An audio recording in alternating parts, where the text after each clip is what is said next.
Vamos a seguir en tema. Mi presentación va a ser sobre el manejo del queratocono. Y como objetivos de la presentación va a ser que al finalizar la misma podamos comprender los signos clínicos del queratocono, entender la clasificación funcional, que es algo relativamente novedoso y que cambió el paradigma de cómo clasificamos el queratocono, y en base a eso tratar de describir el manejo terapéutico.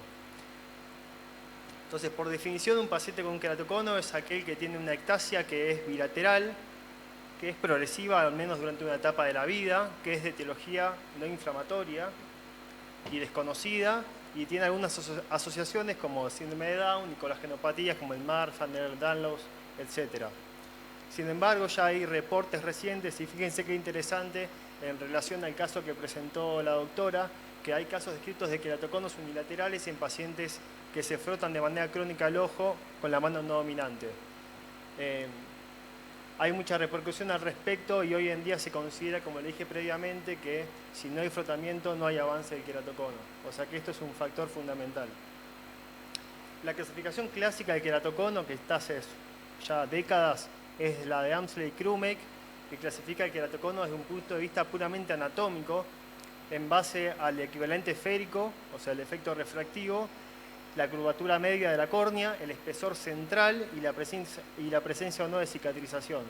Pero más allá de esta clasificación, nosotros cuando vemos un paciente en consultorio, nos damos cuenta qué tipo de queratocono tiene solamente con tomarle la visión y verlo en lámpara de hendidura.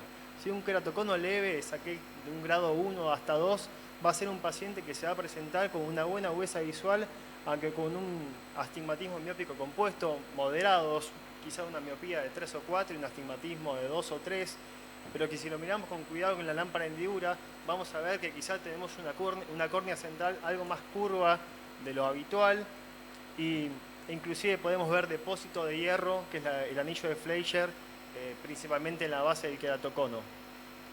Si tenemos la sospecha, podemos pedir algún estudio complementario y podemos ver alteración de la cara anterior, como encurvamientos asimétricos, pero siempre vamos a tener la alteración de la cara posterior, que es donde comienzan las ectasias.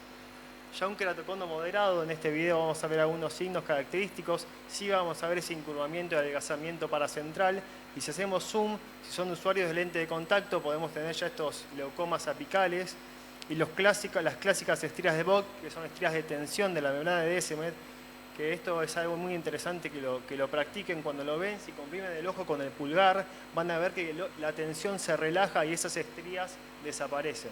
Si son estrías puramente por tensión, que van a desaparecer si comprimen el ojo. En estos casos, obviamente que la topografía o la curvatura sagital, vamos a tener encurvamientos más marcados, con mayor asimetría, e inclusive con las tomografías de la córnea, un OCT de córnea, podemos ver un adelgazamiento moderado. Y por último, ya pacientes con queratoconos avanzados, grado 4, podemos tener ya estas ectasias totales que no hace falta pedir ningún estudio para darse cuenta que es un queratocono puramente quirúrgico, o por otro lado podemos tener queratoconos ya con hidrops, es decir, que por tanta tensión por el deformamiento se ha roto la membrana de Descemet y tenemos un edema corneal agudo. Este es otro caso que obviamente tiene que ir para una resolución quirúrgica con trasplante. Hoy en día nos apalancamos plenamente en el Pentacam como estudio complementario madre para estudiar a los pacientes con queratocono, porque nos otorga información tanto de la cara anterior como un mapa paquimétrico y la elevación frontal y elevación de la cara posterior. Con esto, últimamente se incorporó la nueva clasificación, que es la clasificación de Belin, el ABCD, que cambió el paradigma de clasificar el queratocono porque es una clasificación de tipo funcional y no solamente anatómica.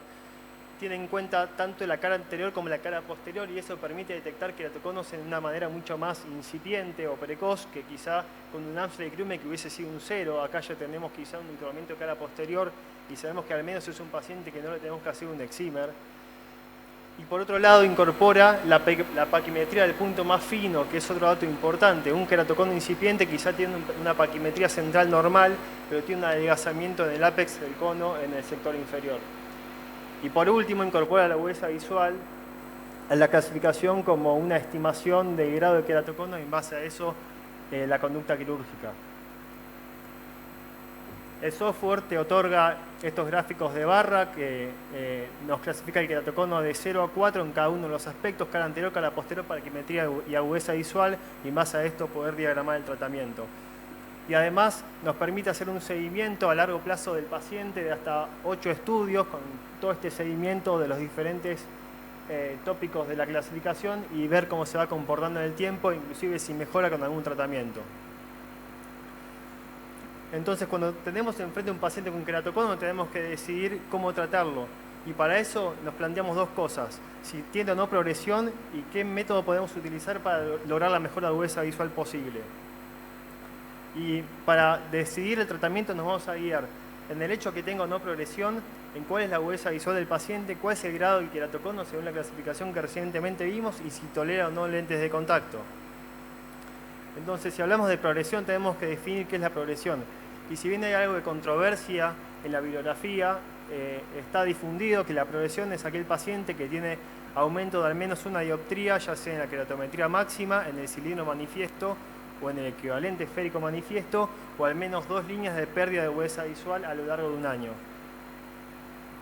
Entonces, básicamente dividimos el queratocono con el manejo quirúrgico en 3 tipos de tratamientos.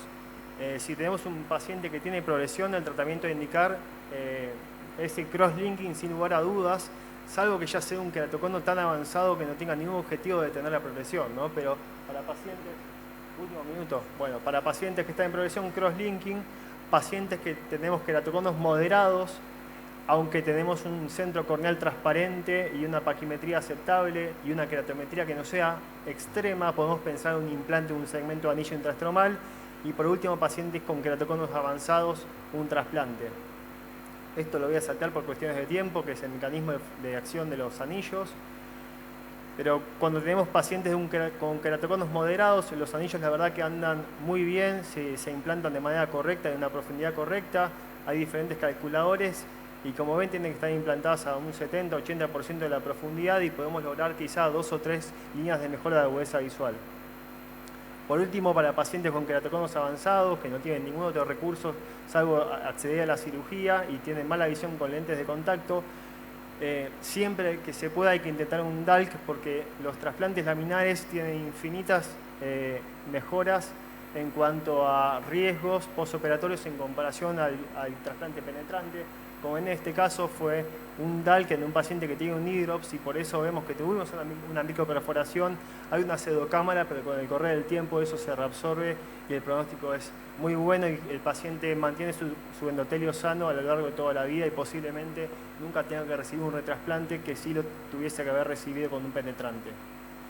Por último, súper importante, hace 4 años se dictaminó la ley Justina, que fue en honor a una paciente de 12 años que murió en lista de espera de un trasplante de corazón.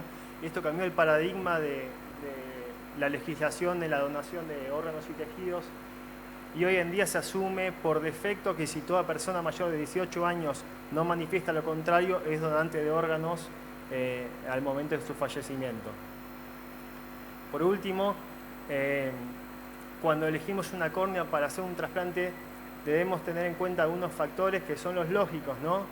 Uno pensaría qué córnea es la que me gustaría recibir y la de un paciente que no tuvo una cirugía de cataratas, que tenga un epitelio sano sin mayores defectos, que no tenga edema de estroma y por sobre todo que tenga un endotelio sano. Si bien vamos a intentar siempre un DALC en un queratocono, si tenemos que convertir en un penetrante tenemos que contar con una córnea que tenga un conteo endotelial por encima de 2000 células al menos, sin la presencia de gutas. Este es el formulario para los que no lo conocen. Disculpen.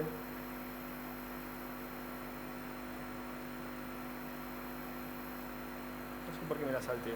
Pero bueno, les había traído el formulario de INCUCAI, que es el que nos describe las características de la córnea, que la verdad que es un sistema que funciona muy bien.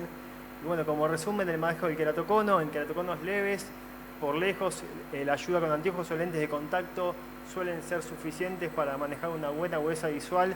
Evitar el frotamiento es fundamental para evitar la progresión del queratocono.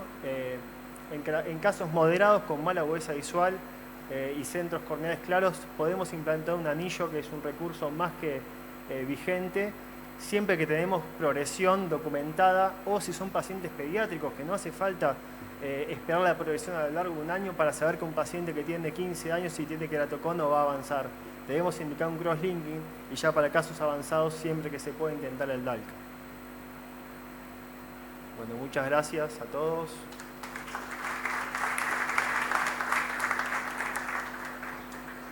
Doctor, ¿Una pregunta? una preguntita así. Sí, cómo no. Y en su experiencia, ¿cuáles son las variables quizás que usted considera que me van a determinar que un queratocono avance más rápido? Lo controlo no al año, a los 6 meses. Bueno, la edad es el principal factor. Si tenemos un queratocono grado 2 en un paciente pediátrico, seguro que si no hacemos algo va a terminar un queratocono avanzado con la necesidad de un trasplante. Entonces a ese paciente hay que atacarlo de una con un crosslinking. Ahora, si tenemos un queratocono grado 2 en un paciente de 35 años, posiblemente nunca necesite ningún tratamiento. El queratocono progresa durante la etapa de la adolescencia y hasta los 30 años. Después suele estar estable. Nos pasa un montón de veces que vamos a operar a una paciente de 70 años de catarata, le hacemos una tomografía y tiene un queratocono leve. Y nunca se enteró porque se quedó en el tiempo. Ahora, si detectamos el queratocono en una etapa joven, ese paciente seguramente va a progresar y mucho.